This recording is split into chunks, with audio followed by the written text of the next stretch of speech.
Greetings and welcome to another episode of our Divine Cuppa. We're all gathered here. Welcome to all of you. Thank you so much for your time. Do you have your cuppas? I've got a herbal tea. I know, Denise is en route, but she's still got something. Okay. So for any of you watching, welcome to our Divine Cuppa. This is our spin-off series from our Discovering You education and empowerment program for women. And what we like to do is get together once a week with either a glass of water or a herbal tea and just really reflect on some of the thoughts from the workshop that we did in April. So this week we are talking about the creation of the legal fiction. So it's another deep subject, but the sun's out. It's been raining where I am, but the sun's out today. So hopefully we can shed some light on this topic. So I've got to pull up my slides. So I just want my divine feminine team to introduce themselves while they do that. Oh, and I haven't introduced myself. If you're watching this for the first time, I'm Vanessa and I'm a lifestyle coach for mums and women, helping you to feel more confident in your life. So let's go with Suzie. Suzie, please introduce yourself. Yeah, just excuse me because I can't hear you. Can you hear me? Right, okay. So yeah, I'm Suzie, emotional wellbeing coach, and yeah, that's me enjoying my divine cuppa with the ladies. Okay, Layla, hi. Hello, I'm Layla. That's all I have to say. There's not much more to it. That's it. Sorry, you're muted, Vanessa. Okay, I am going to repeat that because that's really important. I was saying she does so much for us and she's the backbone of our team. She's so humble. Denise, over to you, please. Hi, I'm Deniz Mustard. I am the emotional fitness coach and I help women let go of their pain and suffering and help them step into their power. And I'm Lizzie. Lizzie in the background. Okay, so I keep speaking and I'm on mute. So this is going to be a good one today. I was saying fantastic, and just to let you all know, Denise is en route. It's a beautiful day, so yeah, she's kindly come on this morning, even though she's in the car. But hey ho, right? So I still haven't pulled up these slides, so we're doing really well this one. But this is life. Okay, so where are we? Current slide. Can you see that okay? Brilliant. All right, so if you watched workshop 1, you may be aware of what I said about the legal ownership of all the souls was basically captured by the Vatican, and that's happened since 1306. So we're going to touch on the Cascade Trust. And again, as I say on these Divine Cuppas, it's not about me regurgitating the workshop. You know, we really want you to watch that. If you're watching this on my YouTube channel, you'll be able to find that. It's entitled Healing the Chaos and Confusion, Mind, Body and Soul. And it's, we created it, but it's a very informative and uplifting workshop. This was one of the slides. So just to get your take on it, I'm going to start with Layla, because I know Layla's been studying this area for a while. Layla, in terms of that legal ownership by the Vatican, when you first found out about that, what were your thoughts? Because I personally was quite shocked and upset about that. What did you think about this? Yeah, I mean, it is that realization, but also just I'd say cleverness of it, in that the fraud that occurs, we do to ourselves. It's done in such a way that the deception means not only is it by use of our energy, but that we perpetuate it by what we continue to feed into the system. And it's like, unless you do find out about it, there's really no way that information is openly available. So you just think, wow, I was just going back to just my grandparents and the way they've lived their lives, working, having to, get their stamps and make sure they're doing everything correctly by the system. And I don't know, I think it's like a grieving process. It's like with all of these realizations, you go through a kind of a grieving process, and anger and frustration, and you got to work through it.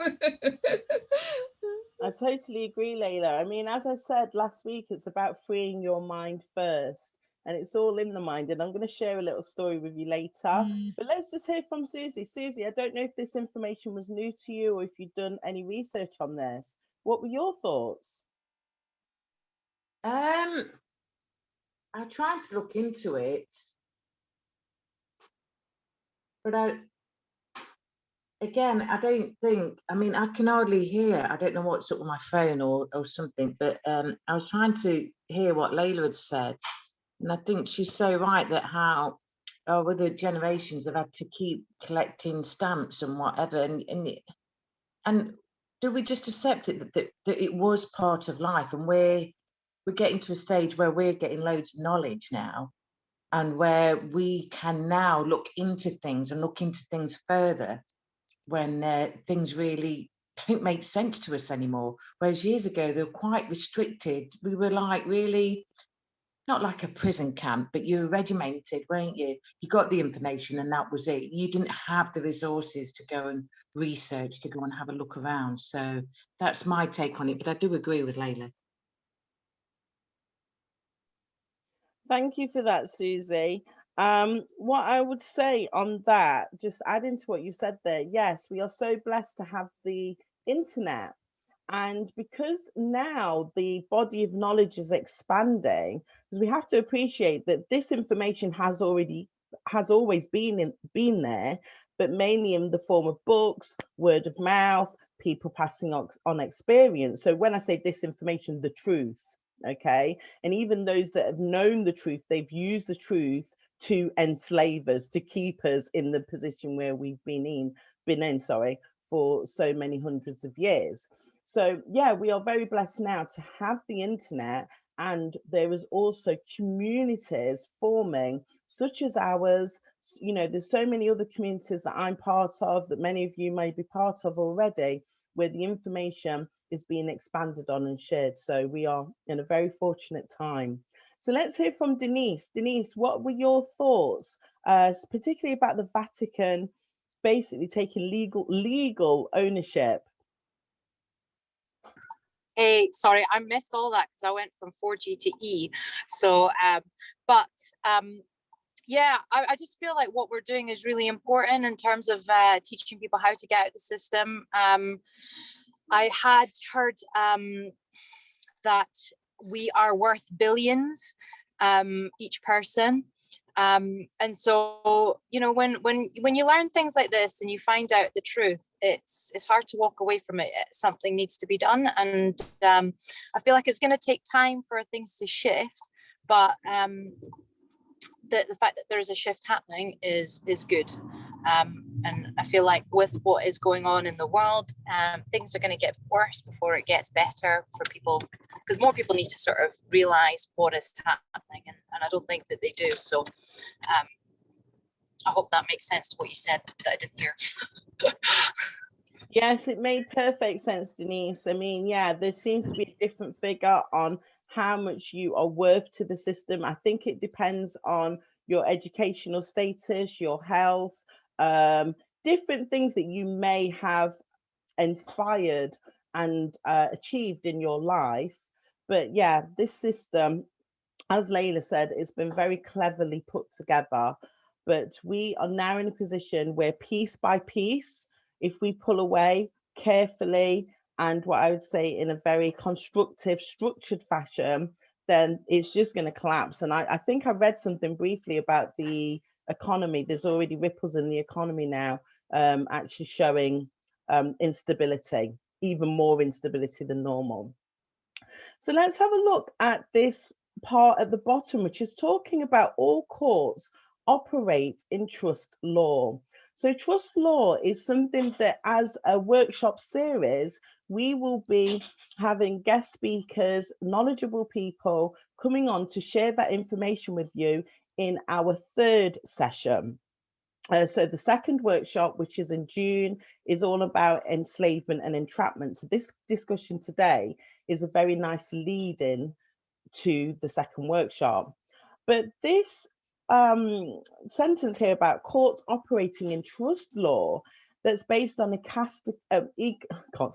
ecclesiastical canon law, ritualism, my camera's over this here. So ritualism, superstition, Satanism, that's like, whoa, what on earth's happening here? So, you know, as I say in the workshop, you don't want to find yourself in their courts anyway, because the court system is set up against you as a living soul, because you're actually taking ownership of the legal fiction as soon as you enter the court, but you're not aware of that. Many of you are not aware of that.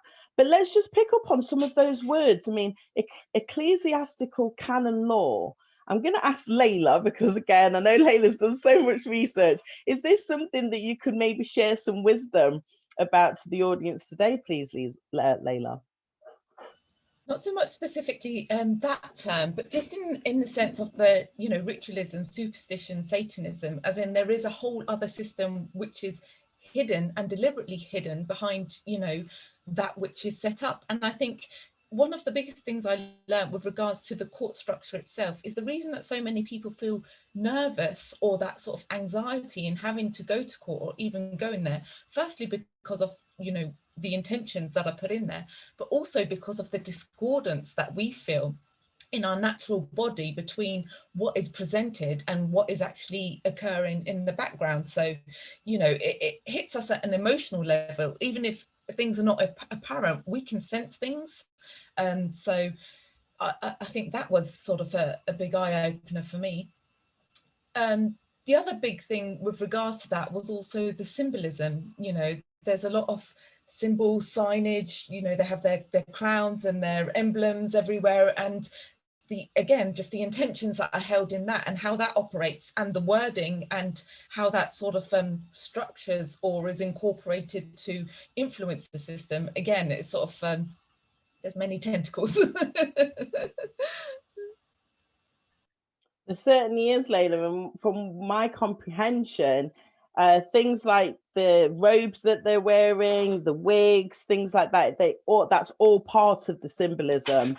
And when a judge goes into their back office and comes back with a different robe on, that's a different part of their ritualism. So it's just, I mean, again, we haven't really planned to focus on that topic in this series 1, but what we've said as a collective is, wow, you know, next year is going to be fantastic once we start building on the knowledge and bringing in more people. So again, if you're just tuning into what we're doing, please check out our Discovering You workshop series. You'll find the first workshop is available on YouTube. It's called Healing the Chaos and the Confusion. Please check it out. So Suzie, what are your thoughts on ritualism, superstition, Satanism? I mean, what does that mean to you? I think it's all like new to me, to be fair. So like a listener, I'm tuning in and listening and learning all the time. And I think that's what we need to know, that you can change and evolve as you're watching. Even something like this can shift your perception on anything. But touching on what Layla just said about the restlessness, which I get, and I see a lot of people go through restlessness and they don't know why. And then we forget about our body being a soul body as well as our own body. So if you think about it on just the soul, which I'm not 100% big on it, but I do like Deniz's take on it. When you think about the soul, you think about, well, the soul you're carrying, which is in you, has traveled thousands and thousands of years. So that restlessness sometimes, like you said, is from a different decade, a different genre, a different, even stuff that we don't even understand. So I think, you know, sometimes people say they feel restless about something, but they don't know, but they do not realize they've been here before. Do you know what I mean? So the laws are fantastic in that way. But again, I've got to say, I'm learning and growing and learning and educating what I feel that I need to educate, because this is all new to me, and I love it because we all have our own take on it. We don't have to be geniuses in this, but we all have our own take and our own, you know, experience that we can bring, and you can then unfold it and do what you want with it. Thank you, Susie. And that you've made such a valid point. You know, this is the reason why we wanted to do the Divine Cuppa, to show the listener that we're all on this journey, but we come onto the journey. It's almost like if you feel like there's a motorway, there's a truth motorway that was happening, and we've all entered that the slip road at different parts of the motorway.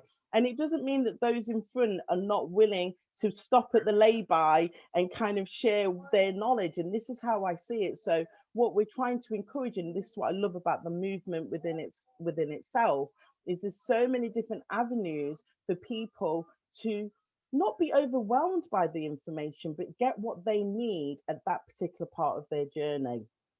So fantastic. So for someone who is traveling, Deniz, your thoughts please on ritualism, superstition and Satanism. What does that mean to you?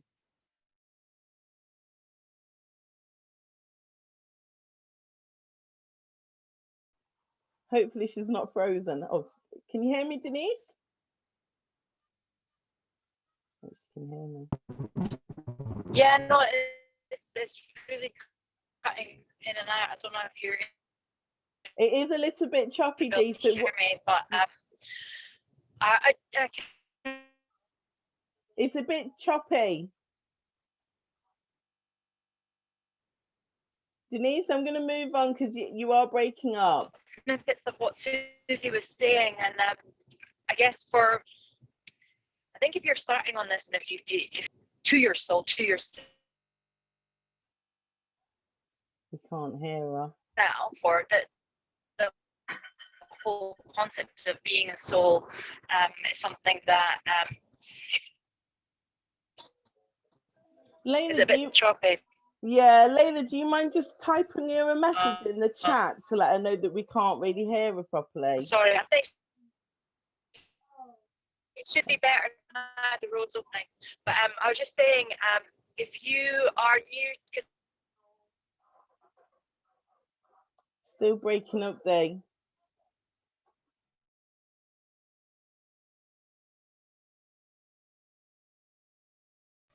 If I'm going to step in just while Deniz has gone, and just like coming back to the ecclesiastical and the she's back.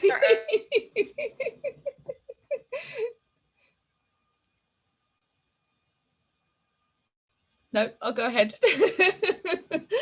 Just with regards to the connection to the church and just how it is set up as a religion in itself, you know, and there's a whole belief structure which goes behind that, which is operating on a parallel level to you know, what we may have thought was our reality.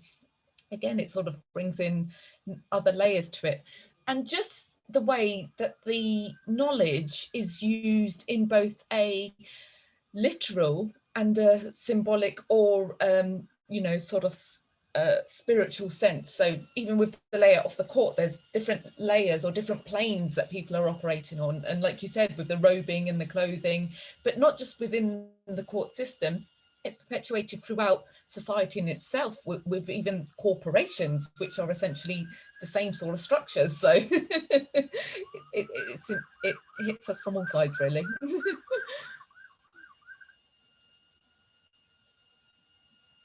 Sorry, Vanessa, you're muted, my lovely. So as you can see, we're very professional with our technical abilities on our little show. Yeah, so I was going to say it was a very interesting point, Layla, thank you. What I was then trying to say on mute is I'm going to skip over this part because I really want people to go to the video to check this out. But this is an act that was put in place in 1666. I have given you a link there so you can actually just do some research for yourself. What is the Kescovay Act of 1666? Okay, but it's also, because I suppose this is a very interesting part. Look at this, it's the deceased persons beyond the seas or absenting themselves. I mean, like, this is just crazy language. upon whose lives estates do depend. So you have to take appreciation of what was happening in 1666. This is when a lot of the merchants were traveling on the seas, and if they were deemed to have been lost at sea, the question was, maybe they kind of maybe got to a Caribbean island and thought, why would I want to go back to England? But what was happening with their estate? So the Kescovy Act was created around that time. But what happens? After this point, we now have what we're describing as the legal fiction. And again, in the workshop, we gave reference to a very good video, introduction video. If you're not aware of it, Meet Your Straw Man. The reference is there. The legal fiction is created from your birth certificate. So obviously, when you are born, your parents are encouraged to register your birth. Now, if you think about the olden days, all of this used to happen within the parish. Sorry, the parish. Yeah, like you would be in a small village, whatever. You would go to the vicar at the church, and he or I think it would be mainly men back in those days, would write down your birth in that book, the big books, the book of records. So things changed. If you look at when the birth certificates were actually created, it's much further down in history. So what I was saying here is it's like the receipt of goods coming off a ship, and the ship is all about being a citizen on this ship, which, if you think about it in terms of entrapment and enslavement, if we're here in the United Kingdom, this is where, what I would say, they've got it down to an art. And obviously you have birth certificates all over the world as well. But the legal fiction is, Layla has touched on it herself about corporations being created. But the legal fiction is where your name can be spelled in so many different versions of itself, and corporations are created in your name from your birth. But what would have been happening is, if we go back to being put down in the book with the vicar, that's already been done. Now, what they're saying is, if your soul hasn't been, if somebody didn't say, yeah, this child's still alive, then you were seen to be lost at sea, going back to that Kescovy Act of 1666. So, it's a big chunk of history, which for many people are like, what on earth? But you really do need to comprehend how that part of history has really led to the infrastructure and the entrapment of what we're living in now. So again, I turn to Layla for your perspective on this, please. Well, again, I feel it was cleverly done in that, they give you a route out. I think you have the first 7 years to be able to declare it. But if you're not even aware that that is even a thing, you're not aware that that's something that's required. But and also the fact they incorporated that in exchange for doing so, in exchange for your certificate, you get access to certain services or to certain benefits, and again, it seems as though it's a mutual gain thing, as though there's something that everyone gets out of this until you look into it more deeply and realize how it could be the difference between the public and the private, and also the sense that the documents they present, the certificate, they're all bills and receipts. It's all about commerce. It's all a deception. So like I say, it runs deep and there's many layers to it, but once you can't unknow. Yeah, I love what you're saying there, Layla, because we are talking about that lost and found again, aren't we, from last week? They find you through different parts of the system because you are listed, you're registered, you've given your information over to the system. So when the system decides, okay, well, we're going to issue you a fine, it's mainly fines, really, collecting money from you, then yeah, if you look how your name is presented, actually it's not you as in the living soul, it's your legal fiction. Because for me, it's often Ms. Well, what's a Ms? MS. yeah, or miss. They're titles that have been created by the system. Your mother didn't give birth to you. So my mother didn't give birth to me and say, oh yeah, you're Miss Vanessa. No, she just called me Vanessa, and then I had my family name. So let's go to Suzie. Suzie, what do you think about all of this stuff? Legal fiction.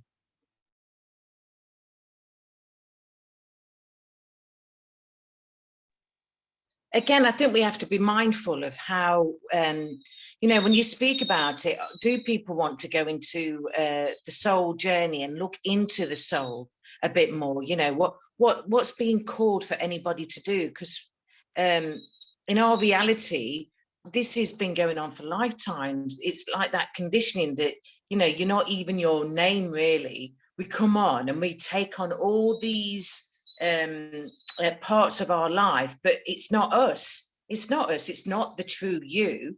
Yet you've took it on, you've been conditioned in that way, and then you live like that until you decide that this doesn't seem right, or that doesn't seem right, or, and again, this is the whole thing, this is the whole beauty of wanting to question what's happening in your life and what's going on. Hold on, that didn't seem right, or I've had this, or I've that. And a lot of people don't look it up. They just think it's one of those things. And, you know, and this is, again, something that we can question and just think to ourselves that that doesn't seem right to me. And a lot of people are getting down to that part of thinking there's more to life. There's something. So probably that's the first thing in life. If you are thinking there's more to life, let's explore that. But a lot of us keep ourselves stuck, yet we're if we really look into ourselves, you're supposed to grow and evolve, not keep stuck. Yet you don't realize that. And for you to become more true to you, you start exploring that possibility rather than keeping yourself stuck. And I guess a lot of people keep themselves stuck because it seems like a different language to us. We don't understand. We don't understand that it's there to help us grow and evolve and be more true to ourselves. We tend to hold on to what we do know instead of exploring what is keeping us there. Fantastic. Thank you so much, Suzie, for actually bringing it back to identity and programming. You know, we are programmed from children, from offspring, youth, by our parents, by society. And yeah, this legal fiction is another layer of the programming when you're older. So let's see if we can hear from Deniz. Deniz, are you back with us? Yes, we're parked up. I've got signal. I think you can hear me, right? Because I can hear you guys. Okay, cool. So what I was trying to say earlier, and I guess it ties in really with what Suzie was saying, was that being spiritual is a choice, right? It's like, oh, that I'm not really into that, and it's not a case of being into it or not. It is who you are. You are a soul being, right? And I guess the way that we've been conditioned, like you said, has been to be like, oh, you can, you know, you either are or you're not. And most people have not been. And so anybody that is from the mindset of not, then this is just way over their head, right? And they're never going to understand this. Whereas people who are entering into this soul journey, understanding themselves like that they are infinite soul, that they're just experiencing life in this body with this name under these conditions, that it's been a choice, and you're here to experience your soul in this vehicle. So once you get your head around that, I guess that's when it makes the whole legal fiction and being a cog in the machine. And again, I think I brought it up last time, and it feels like even more obvious than ever how much we are just kind of just cogs in the machine, and whereby they want us to obey the orders, because when the cog is removed, then, you know, the machine's not going to work.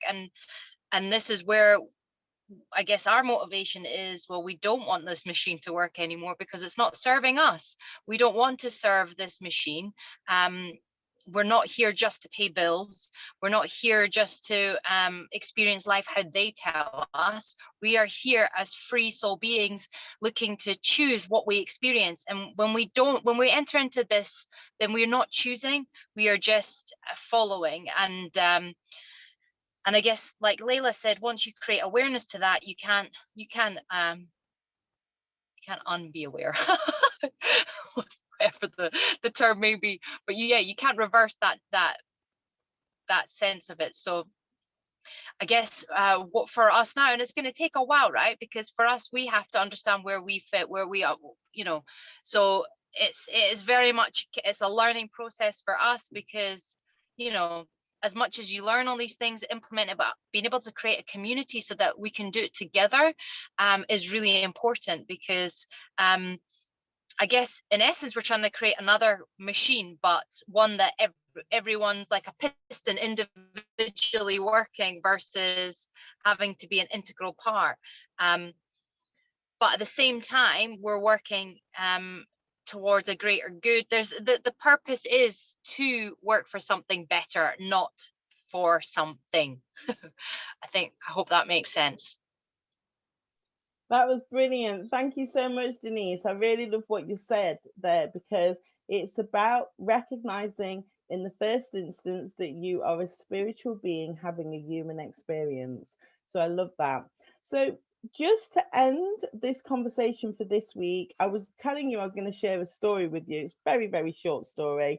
And it's just to let, from my experience, I had a question in the middle of the night from my partner, Mark, who was basically almost saying, what is it that you're doing again, blah, blah, blah. And it's all about the fact that, when you take on this knowledge and you start stepping and you see yourself first in that, I would say, soul